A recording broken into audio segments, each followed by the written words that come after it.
Well, one of the things I'm really hoping for is that we can finally get out of enough people believing that the way to understand Washington is Democrat versus Republican, and that you side with one team and believe they're on your side and defending your interest, and the other team is your enemy.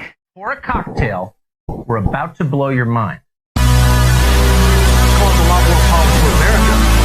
Try to uncover as much as they can about what looks very similar to insurgency movements that we've seen overseas of religious extremists, authoritarians, fascists, bigots, racists, nativists, even libertarians. And unfortunately, I think there has been this momentum that has been generated as a result of, unfortunately, the demagogic rhetoric of people that's just a part of government, but also those who continue in the halls of Congress, where they germinate in different parts of the country, and it brings together an unholy alliance frequently. Oh, an unholy alliance. But the headline here is absurd. Give up our guns. Where America First ideas are censored, but those who suppress them are rewarded. Give up the First Amendment. As I said, America wins. The point isn't to get rid of racism. The point is to seize power. Give up our guns. Give up the First Amendment. Because racism. Students are taught from the moment they arrive on campus two things and two things only: of bigotry and hate. For children, learn about activism. That includes how to protest the government. The point isn't to get rid of racism. The point is to seize power. Complicated. People disagree. That is what America is about. Debate is violence. This is starting to make me a little bit nervous. Absolutely obediently follow whatever they say. I think you can have some peace and unity. The point isn't to get rid of racism.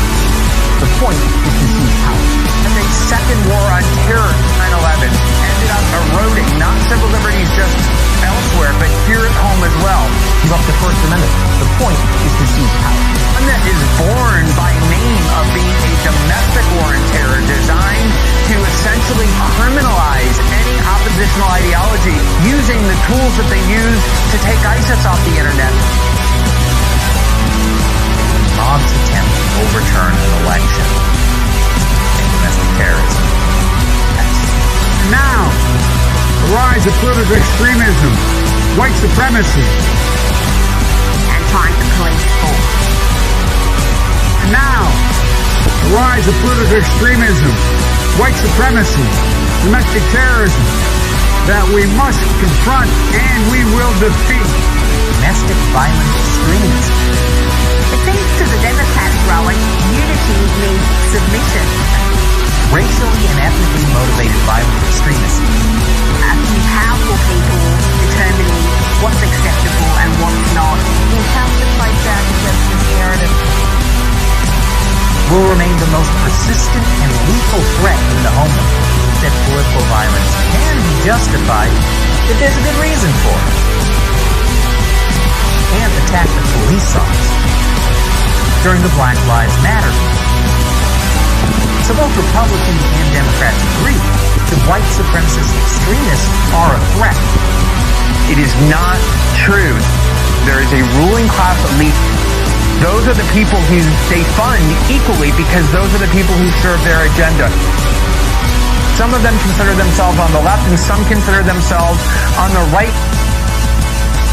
Understand Washington is thinking that one of the two parties is on your side. Neither of them is. Oh, an unholy alliance. Say, we will not allow a new war on terror because we know how dangerous it can be. Let them stand with right-wing members to break down this artificial, false, fraudulent prism that the way to understand Washington is thinking that one of the two parties is on your side. Neither of them is.